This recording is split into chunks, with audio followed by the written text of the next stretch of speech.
우리는 지금 로마서에 있는 말씀을 살펴보고 있는데 로마서 1장부터 4장까지는 우리가 끊임없이 말씀했던 이신칭의의 삼봉오리를 우리가 마무리하고, 그리고 5장부터 다시 8장까지 성화의 삼봉오리를 올라가고 있습니다. 그래서 한번 화면에 보시면 이신칭의의 삼봉오리와 성화의 삼봉오리를 우리는 지금 오르고 있습니다. 우리가 로마서를 공부하면서 예수 그리스도를 깊이 있게 만나게 되기를 주의 이름으로 축원합니다. 예수 그리스도를 끊임없이 마음에 새기고 더 깊이 알아가는 그런 복된 시간, 그게 로마서를 강의하는 이 주일의 시간이 됐으면 좋겠습니다. 여러분, 예수 그리스도께서 십자가에서 죽으신 그 사건은 어떤 사건입니까? 그 사건은 속죄의 사건이고, 바로 예수 그리스도께서 십자가에서 나를 위해서 돌아가신 그 소식은 기쁜 소식, good news, 바로 복음입니다. 그래서 오늘 로마서 6장의 오늘 본문을 들어가기 전에 제가 이렇게 짧게 소개를 다시 했습니다만, 로마서를 이해하고 이해할수록 우리는 로마서의 주제 구절을 생각하게 되는 것 같아요. 로마서의 주제 구절은 로마서 1장 16절과 17절에 있는 말씀입니다. 그래서 성경을 가지고 계신 분들은 로마서 1장 16절, 17절 한번 찾아보시고, 그리고 화면을 통해서요, 로마서 1장 16절, 17절에 있는 말씀이 도대체 무슨 말씀이냐, 이 말씀은 외우시면 좋을 것 같아요. 로마서를 공부할수록 이 말씀을 부여잡는 거예요. 한번 16절에 있는 말씀, 17절에 있는 말씀 같이 읽겠습니다. 내가 복음을 부끄러워하지 아니하노니 이 복음은 모든 믿는 자에게 구원을 주시는 하나님의 능력이 됩니다.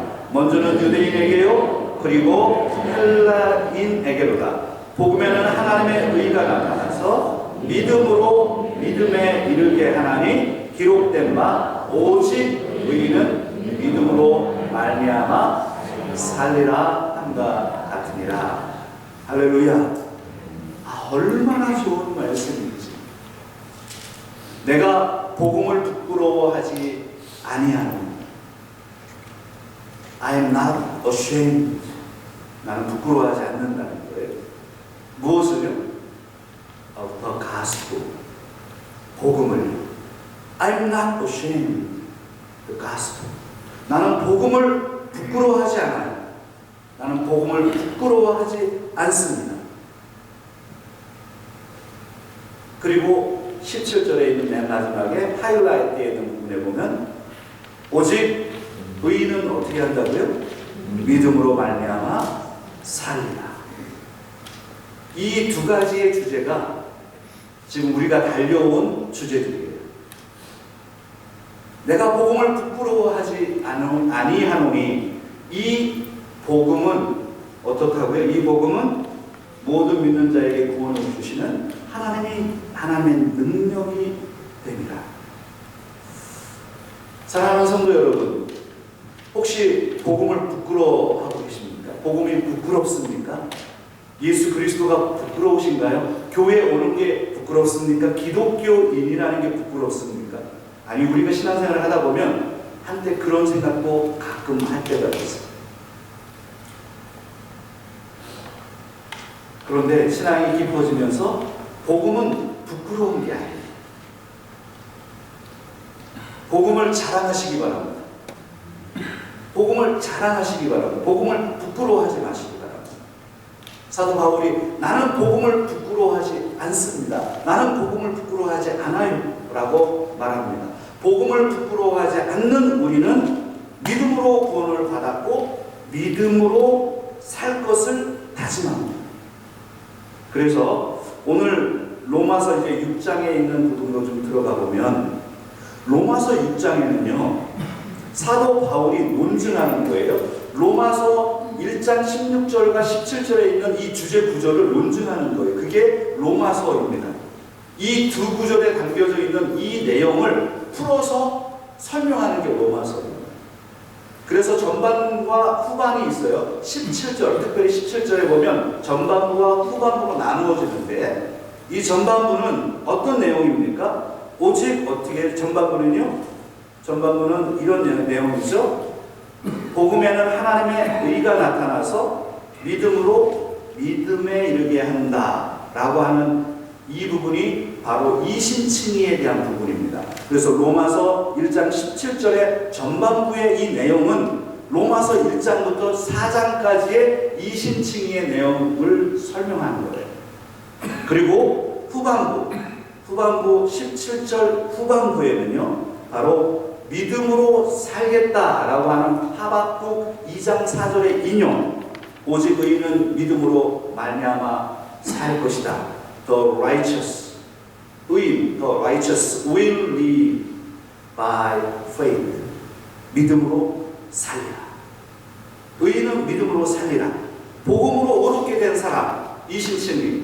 이 이신칭의를 받은 사람들은 믿음으로 살 것이다 라고 하는 다짐하는 성화의 과정을 5장부터 8장까지 다루고 있는 것이죠. 그래서 로마서 1장 17절에 있는 전반부와 후반부에 있는 이 내용을 사도 바울은 풀어서 설명하는 겁니다. 그 가운데 오늘 로마서 6장은요, 성화에 대한 부분 아닙니까? 그래서 오늘 로마서 6장에 있는 이 부분은 바로 sanctification이라고 하는 성화에 대한 부분입니다. 사도 바울은 성화를 다루기 시작합니다. 성화라고 하는 이 주제를 다루면서 사도 바울은 죽음이라고 하는 주제를 던집니다. 그래서 우리는 지난번에 로마서 5장을 살펴봤는데 로마서 5장에는 그리스도의 죽음을 설명합니다. 그리스도의 죽음을 5번 언급했고 로마서 6장에 들어와서는 신자들의 죽음을 설명합니다. 신자들의 죽음, 바로 우리들의 죽음, 이 우리들의 죽음을 13번 언급하고 죄라고 하는 것을 16번이나 설명합니다. 그래서 사도 바울의 논증은 무엇이냐면 성화를 설명할 때 그리스도의 죽음과 우리의 죽음 그리고 이 죄의 문제를 설명하면서 성화를 풀어가기 시작한다는 거예요. 그래서 오늘 본문 6절을 한번 보겠습니다. 6절과 7절에 있는 말씀, 오늘 로마서 6장 6절과 7절에 있는 말씀에 이 죽음과 관련해서 그리스도의 죽음, 우리 신자들의 죽음과 관련해서 그 부분을 생각하고 본문을 읽어보면 좋겠어요. 같이 읽겠습니다. 우리가 알거니와 우리의 옛 사람이 예수와 함께 십자가에 못 박힌 것은 죄의 몸이 죽어 다시는 우리가 죄에게 종노릇하지 아니하려 함이니 이는 죽은 자가 죄에서 벗어나 의롭다 하심을 얻었음이라. 아멘. 여기 보면 사도 바울은 로마서 5장에서 그리스도의 죽음을 강조했다고 했습니다. 이 6장에서는 무엇을 강조하느냐 하면 우리들의 죽음을 강조합니다. 그리스도의 죽음과 우리의 죽음. 그래서 이렇게 오늘 이 멋진 구절이 생긴 거예요. 6절에 보면 우리의 옛사람이 예수와 함께 십자가에 못 박혔다. 우리는 그리스도와 함께 십자가에서 죽었다라는 거예요. 그래서 우리 지난주에 설교 제목을 기억하시나요? 아니요, 제가 좀 무리한 질문을 한 것 같습니다. 지난주에 설교의 제목은 우리는 뭐에 대해서 죽었다고요? 죄에 대해서 죽었다고 했어요.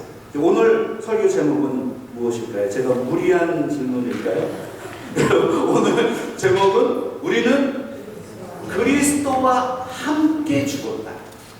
우리는 죄에 대해서 죽었고 우리는 오늘 본문에 그리스도와 함께 죽었다. 우리는 죽었다라고 하는 표현을 통해서 성화를 풀어가기 시작합니다. 죽지 않으면, 죽었다라고 하는 개념이 없으면 성화를 시작하기 어렵다는 거죠. 우리는 우리의 옛사람이 예수와 함께 십자가에 못 박힌 것은 our old self, 내 옛 자아 was crucified with him. 예수 그리스도와 함께 crucified, 십자가에 못 박혔다. 우리는 죽었다. We died. with him. 예수와 함께 우리는 죽었다. 우리는 예수와 함께 십자가에 못 박혔다. 사랑하는 성도 여러분, 이 논증의 주제가 상당히 중요합니다. 질문을 한번 하고 여러분에게 한번 이 질문을 하고 또 진행을 하도록 하겠습니다. 사랑하는 우리 엘센트로 한인교회 성도 여러분, 여러분들은 예수와 함께 죽었습니까?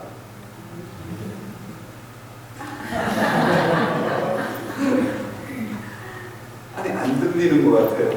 사랑하는 성도 여러분, 여러분들은 예수와 함께 죽었습니까? 네. 확실해요? 확실히 죽었어요? 다시 살아난 거 아니에요? 나는 예수와 함께 죽었다. 십자가에서 죽었다라고 하는 것을 이해해야 복음의 시작입니다. 내가 죽지 않으면 그리스도가 살아나지 않습니다. 내 안에 그리스도가 살 수 없습니다. 나는 예수와 함께 십자가에 죽은 존재, 못 박힌 존재임을 깨닫는 거예요. 내 정체성을 풀어갈 때 내가 죽은 존재임을 인정하고 그것을 이해하고 받아들일 때 크리스천의 삶이 시작이 되는 거예요. 6절을 해석할 때 6절이 사실 굉장히 신학적인 부분입니다. 6절을 해석할 때 세 가지 질문이 생길 수 있습니다. 첫 번째는 옛 사람이 도대체 누구냐, 무엇이냐. 두 번째, 우리가 십자가에 못 박혔다는 것은 어떤 의미냐. 세 번째, 우리의 몸이 죽어야 하는 이유가 무엇이냐 라고 하는 주제가, 이 질문이 6절에 담겨 있어요. 6절에 그러면 옛사람이 십자가에 못 박혔다라는 게 도대체 무엇일까? 옛사람은 도대체 무엇입니까? 이 옛사람은 바로 예수 그리스도를 만나기 이전의 자아입니다. 우리의 자아. 육체의 욕심을 따라 살았던 옛 자아입니다. 아담의 안에 있었던 우리의 상태를 의미합니다. 예수 그리스도를 만나면 이 옛 자아가 십자가에 못 박히는 거예요. 우리가 십자가에 못 박혔다는 것은 무엇일까요? 바로 죄에 대하여 종노릇했던 우리의 육체, 이 몸이 자아가 죽었다는 것을 의미합니다. 우리의 몸이 죽어야 하는 이유는 도대체 무엇일까요? 다시는 우리가 죄에게 종노릇하지 못하게 하기 위해서입니다. 그래서 6절에 있는 이 말씀을 가만히 들여다보셔야 돼요. 집중해서 읽으셔야 돼요. 그리고 진지하게 질문하셔야 돼요. 도대체 옛사람이 죽었다라는 게 무엇일까? 내가 죽었다라는 것은 무엇일까? 십자가에 못 박혔다라는 것은 어떤 의미일까? 내가 왜 죽어야 되는가? 이러한 신학적인 질문들이 로마서 6장의 6절에 담겨 있으면서 우리가 그리스도와 함께 못 박혔다라고 하는 이 주제를 분명하게 깨닫도록 사도 바울은 논증하는 것입니다. 그리고 두 번째, 그리스도와 함께 죽은 사람들은요, 그리스도와 함께 살아난다라는 이 개념이 로마서 6장 6절부터 10절까지 오늘 본문에 등장하는 겁니다. 8절, 9절, 10절에 있는 말씀 한번 같이 읽도록 하겠습니다.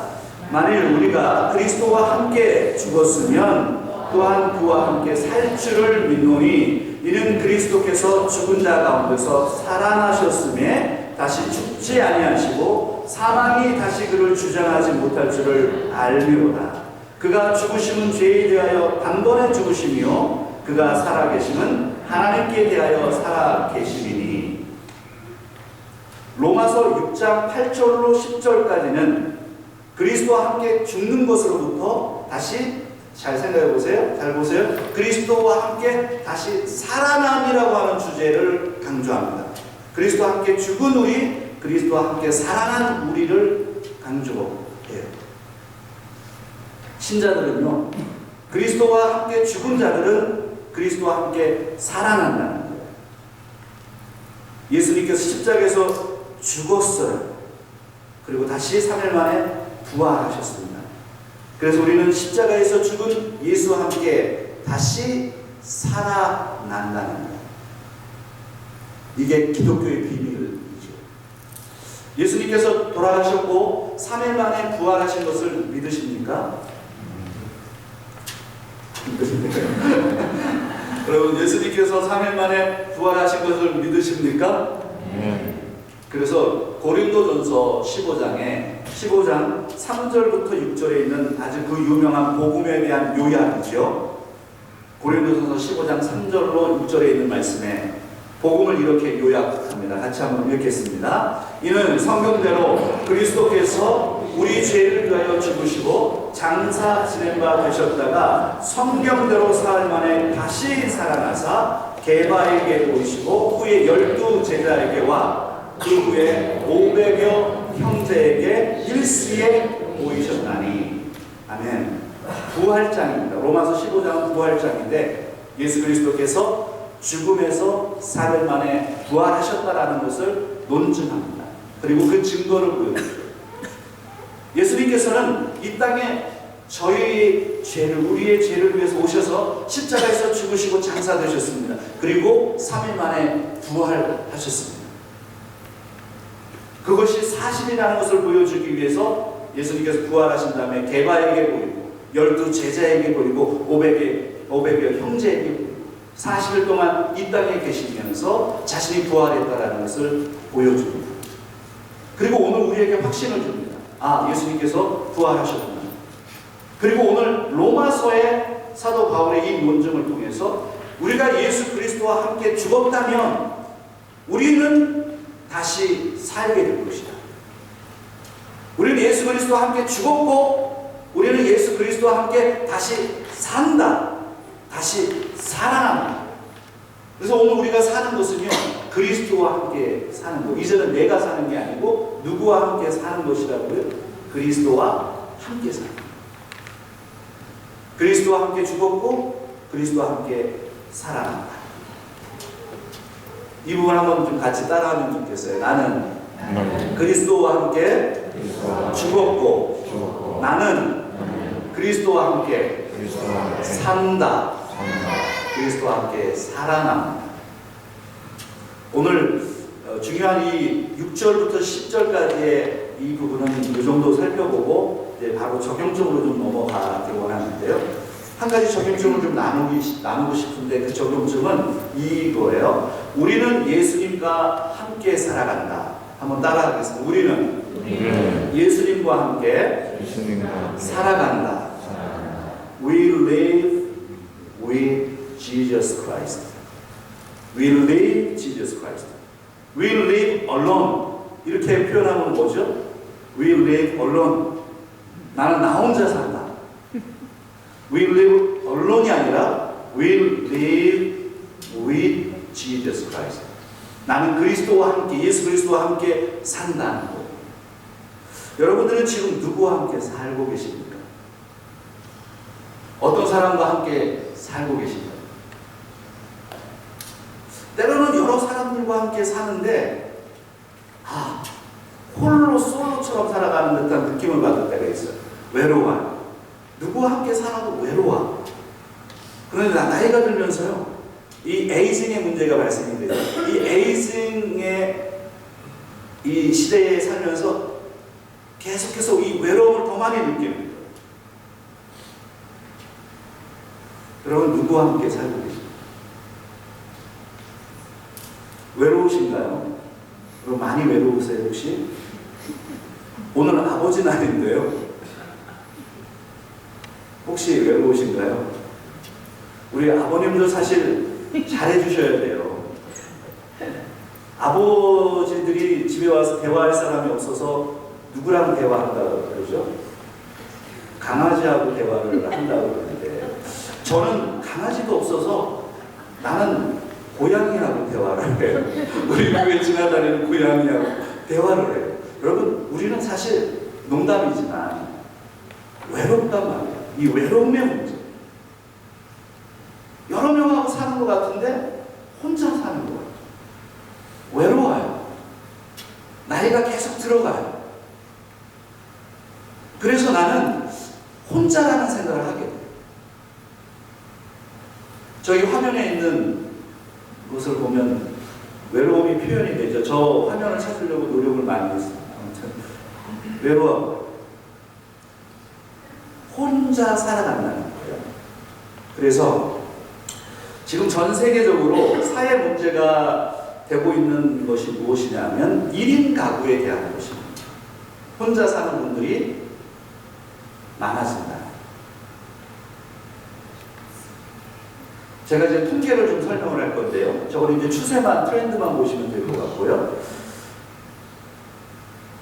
1인 가구가 얼마나 많아지고 있느냐 하면, 잘 사는 나라일수록 1인 가구가 많아지는 거예요.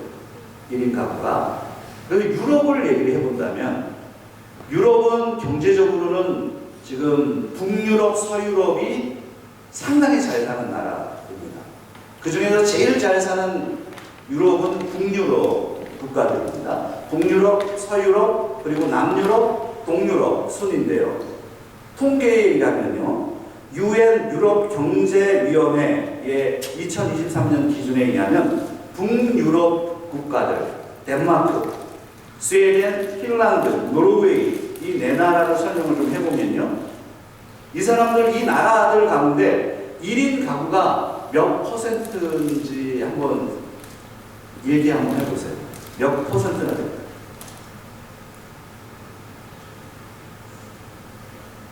한 20% 정도 될까요? 한 30%? 놀라지 마세요. 덴마크가 42.3%, 2023년. 스웨덴이 41.9%, 핀란드가 40.7%, 노르웨이가 39.1%. 아, 여러분들 이렇게 하나도 안 놀라시는 거 보세요. 야, 이게, 그렇지, 뭐, 그냥 다 혼자 사는 거지. 그런 거예요, 여러분. 이 42%라는 것은 약 50% 가까이 되는데, 2명 중에 1명은 혼자 산다는 거예요. 그게 사회 문제인 거예요, 지금, 유럽이. 그러면 미국은 어떨까요? 우리가 살고 있는 이 미국은 어떨까요? 미국의 센서스 US에 보면, 이 통계청에 의하면은 2023년 기준에 보면 약 4,700만 명이 1인 가구예요. 4,700만 명이면은 우리 대한민국이 5천만 명이 좀 넘습니다. 대한민국의 인원 정도가 1인 가구인 거예요. 그래서 미국의 전체 숫자 가운데 1인 가구가 30.3%까지 올라왔다라는 거예요. 충격적인 거예요. 그런데 더 충격적인 얘기를 좀 해드릴게요. 한국을 좀 보시죠. 우리의 조국, 한국의 통계청에 의하면 1인 가구가 얼마나 될까요? 여러분, 미국보다 적을 것 같다, 아니면 미국보다 많을 것 같다, 미국보다 많을 것 같다라고 생각하시면 돼요. 여러분들은 뉴스를 잘 보시는 분들이에요. 네. 한국이 놀랍게요. 한국이 38.6%가 1인 가구. 그러면 이 통계에 의해서 통계청이 자료를 냈는데요. 2040년이 되면 한국의 1인 가구가 50%가 됩니다. 50%가 무슨 의미인지 아세요? 2명 중에 1명이 1인 가구가 된다는 거예요. 지금 한국의 문제가 무엇이냐면, 한국은 청년들이 솔로로 살아가고 결혼을 하지 못하고 있어요. 이건 하지 못하는 거예요. 우리 아이들이 왜 결혼을 하고 싶지 않겠어요, 여러분? 결혼을 하고 싶은데 부동산 가격이 10억, 20억 하니 꿈도 못 꾸는 겁니다. 여러분, 300만 원, 400만 원 받아가지고 무슨 10억짜리, 20억짜리 아파트를 어떻게 해? 뭐 연끌을 해가지고 대출 받아가지고 평생 그 갚을 수나 있어요, 솔직하게? 10억을, 20억을 어떻게 갚아요? 그러니까 솔로로 그냥 살아가네요. 조그만 쪽방 같은 거 하나 얻어가지고 아이들이 정말 비참할 정도로 살아가는 거예요. 청년 아이들, 그리고 한국의 사회 문제는 노년들이 너무나도 많아지는 거예요.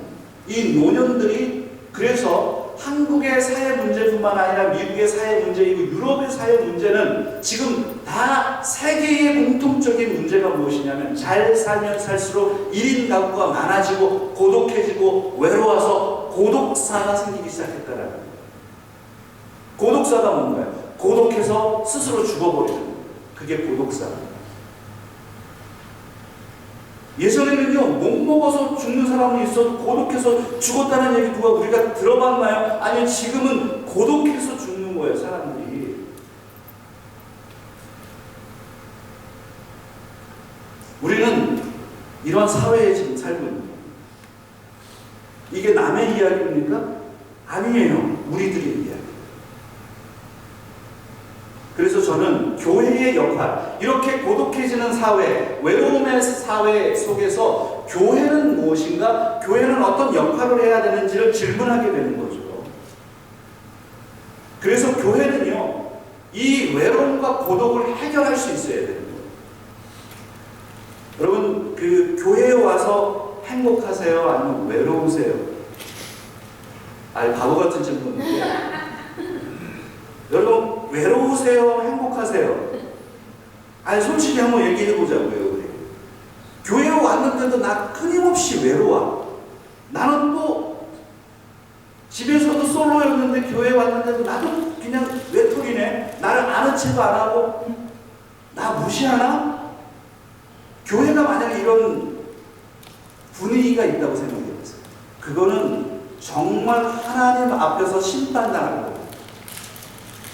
교회에 성도들이 오면 행복할 수 있어야 된다고 저는 믿습니다. 2명만 그래요. 나 행복해요. 여러분 모두 다 행복하게 되기를 주의 이름으로 축원합니다. 외롭잖아요. 외로우면 교회 와서도 외로우면 안 돼요.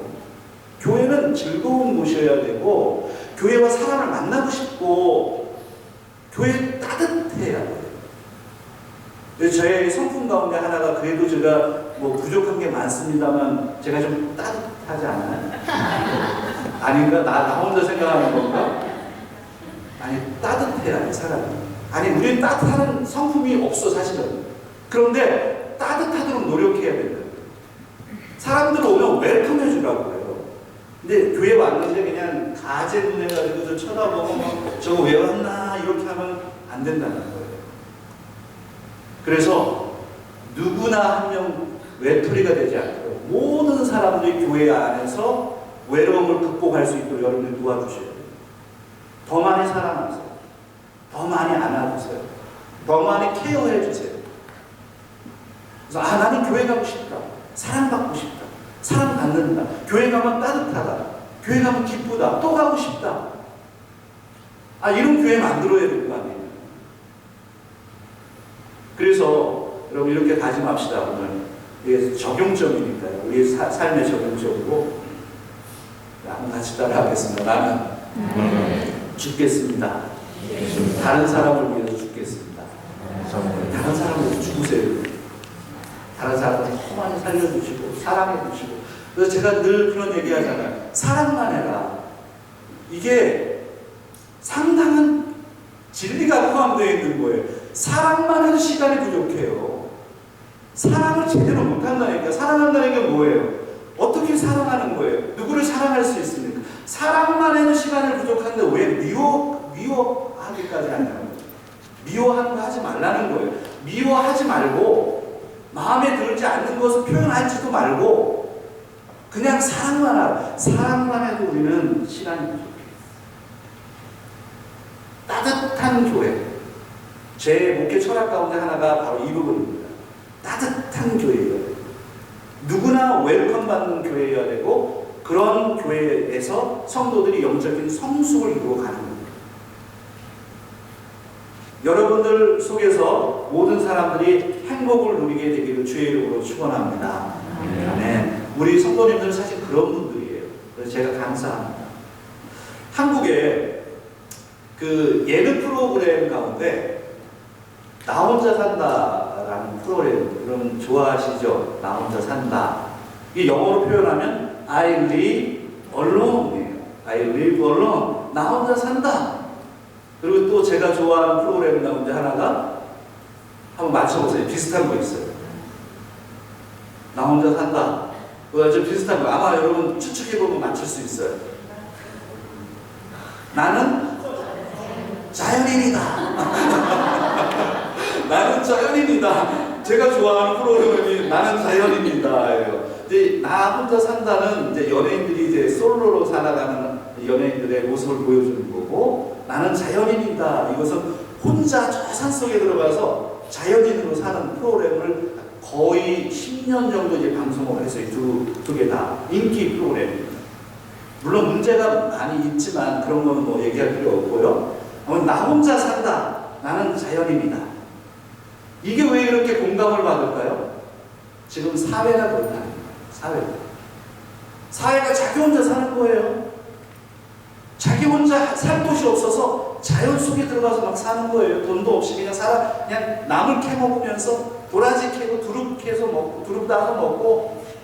근데 제가 왜 나는 자연인이다를 좋아하느냐면 이분들이 진짜 좋은 거 먹더라고요. 아니 두릅을 따서 먹고 도라지 캐서 먹고요. 멧돼지를 잡아가지고 뭐 두루치기 해서 먹고 막 그러더라고요. 야, 나보다 더 잘 먹는구나 이게. 오늘날 사람들이 외롭습니다. 이 외로움을 어떻게 극복할 것인지가 사회의 문제입니다. 교회에서는 이 문제를 어떻게 극복할 수 있을까요?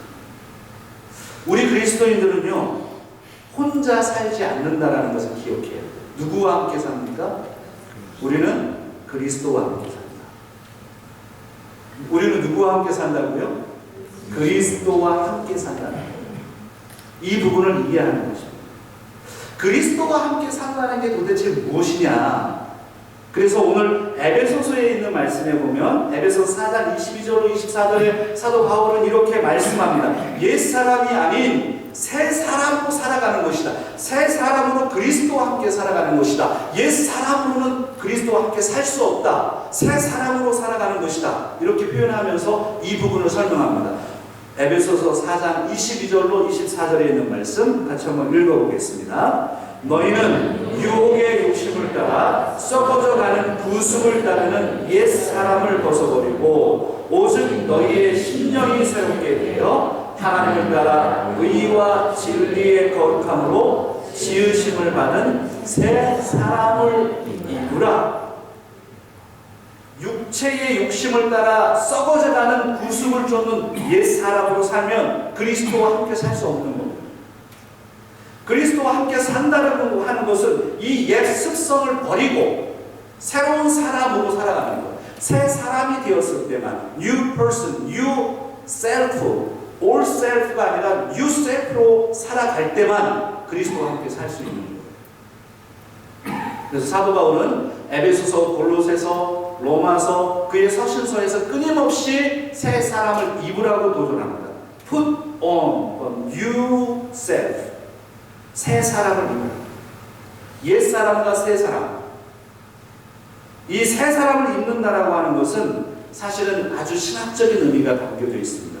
구원론 가운데 구원론의 긴장을 보여주는 아주 중요한 부분이 무엇이냐면 제가 화면을 통해서 이 부분을 보여줄 텐데요. 이거는 종말론의 구조이면서 구원론의 구조의 아주 중요한 부분입니다. 구원론과 종말론의 긴장을 설명하는 구조가 이미 그러나 아직은 아니라고 하는 구조입니다. Already but not yet. Already 이미 구원받았다. 그러나 not yet 아직은 완성되지 않았다라고 하는 저 그래프입니다. 저건 구원론을 설명하면서도 종말론을 설명하는 것. 종말은 이미 왔고 그러나 완성되지 않았다. 이미 구원받았지만 완성되지 않았다라고 하는 구원론과 종말론의 구조입니다. Already not yet. 칭의는 우리가 이미 받았습니다. 여러분이 이미 칭의된 자입니다. 그러나 우리는 완성되지 않은 구원을 향해서 성화의 과정을 겪고 있다라는 거예요. 그래서 다음 화면을 한번 보여주시면 이 부분을 이해를 하세요. 이미 이루어진 구원, salvation already happened. 그러나 아직 완성되지 않은 구원, salvation not yet complete. 이미 구원을 받았지만 아직 완성되지 않은 이 두 구조 속에 우리는 긴장 속에서 성화의 과정을 겪고 있는 것입니다. 그런데 이 삶을 어떻게 살아갈 것이냐? 이 삶을 그리스도와 함께 살아가요. 근데 그리스도와 함께 사는 것은 어떻게 사는 것이냐? 옛 사람을 죽이고 옛 자아를 죽이고 새 자아로 그리스도와 함께 살아가는 것입니다. 우리는 이 성화의 과정 속에 로마서 6장, 7장, 8장을 이제 계속 살펴보게 될 것입니다. 오늘 이 말씀 속에서 여러분 자아를 죽이고 죽어있는 자아, 그러나 다시 살아난 자아, 새 사람이 되어서 그리스도와 함께 승리하는 삶을 살아가는 우리의 엘센트로 하는 교회 성도님들 다 되시기를 주의 이름으로 축원합니다. 기도하겠습니다.